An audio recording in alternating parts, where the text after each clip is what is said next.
नमस्कार मैत्रिणींनो, आज आपण मेथ्याचे भरलेले वांगे ही रेसिपी बघणार आहोत।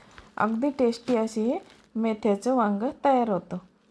चला तर मग आपण आता बघूया। आता या ठिकाणी मी पावशेर वांगे घेतलेले आहेत। आता ही स्वच्छ धुवून आपण मध्यभागी असं कट करून घेणार आहोत त्यामध्ये मसाला भरण्यासाठी। चला तर मग आता हे वांगे आपण चिरून घेऊया। अगदी टेस्टला सुंदर आणि अगदी कमी मसाल्यामध्ये हे वांगे तयार होते। आता या ठिकाणी मी एक मूठभर असे शेंगदाणे घेतलेले आहे, एक लसणाची कांडी घेतली आहे आणि 2-3 लाल वाळलेल्या मिरच्या आणि एक चमचाभर मेथे घेतलेले आहेत। आता एवढंच आपल्याला यामध्ये मसाले वापरायचे आहेत, दुसऱ्या मसाल्याचा यामध्ये वापर करायचा नाही। अगदी टेस्टी असं हे मेथ्याचं वांगं तयार होतं बघा। आता चला आपण आता हा मसाला कसा तयार करायचा ते बघूया। आता यामध्ये आपल्याला हे सर्व जिन्नस आपल्याला भाजून घ्यायचे आहेत आपल्याला। आता गॅसवर आपण एक कढई ठेवली आहे आणि या कढईमध्ये आपण आता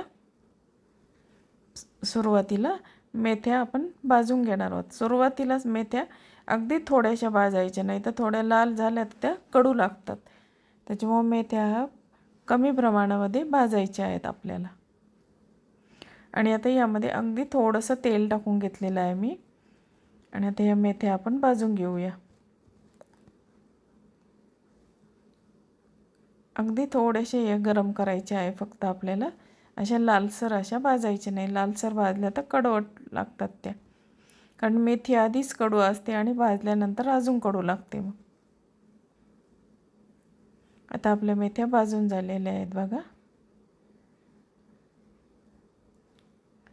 आता आपण शेंगदाणे भाजून घेऊया। आता त्याच कढईमध्ये आता तेल काही टाकलेलं नाही, तेवढ्या तेलामध्येच आपल्याला हे भाजून घ्यायचं आहे। आता शेंगदाणे आपण भाजून घेत आहोत आणि आता शेंगदाणे अर्धवट भाजले की नंतर यामध्ये आपल्याला वाळलेल्या लाल मिरच्या टाकून घ्यायच्या आहेत। आता हे तिखट हे तुम्ही तुमच्या आवडीनुसार कमी जास्त यामध्ये मिरच्या ॲड करू शकता। तुम्हाला जर तिखट जास्त चालत असेल तर तुम्ही जास्त पण वापरू शकता। आता हे सर्व मेथ्या, शेंगदाणे, लसूण आणि मिरच्या आपण एकत्र करून घेतले आहे। आता हे थंड झाल्यावर आपल्याला मिक्सरमधून काढून घ्यायचं आहे। आता हे मिक्सरच्या भांड्यात टाकून आपण याचा मसाला तयार करून घेऊया। तर बघा अशा पद्धतीने आपण हे मिक्सरच्या भांड्यात टाकलेलं आहे ना, आता याचा मसाला तयार करून घेत आहोत। आता बघा हे आपल्याला वाटून झालेलं आहे।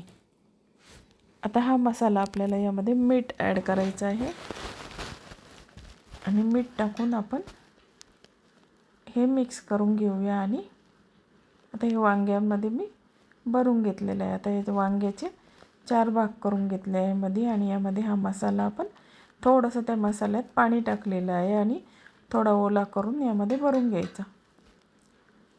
आणि आता गॅसवर छोटा कुकर ठेवला आहे आपण आणि मोहरी टाकलेली आहे आणि थोडेसे जिरे टाकले आहे आणि आता फक्त आपल्याला हळद टाकायची आहे। या फोडणीमध्ये जिरे, मोहरी आणि हळद टाकून फोडणी तयार करायची आहे। आता फोडणी आपली झाली। आता यामध्ये आपण हे सर्व वांगे परतून घेणार आहोत।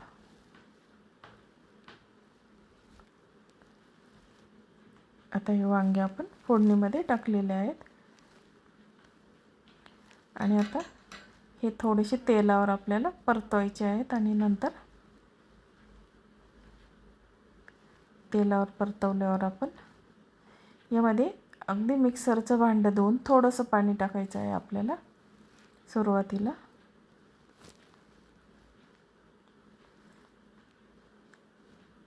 कारण मसाला जळू नये म्हणून आपण त्यामध्ये थोडंसं पाणी टाकून घेतलेलं आहे आणि अगदी कुकरच्या शिट्टीमध्ये फक्त वाफ भरू द्यायची आणि गॅस बंद करून टाकायचा।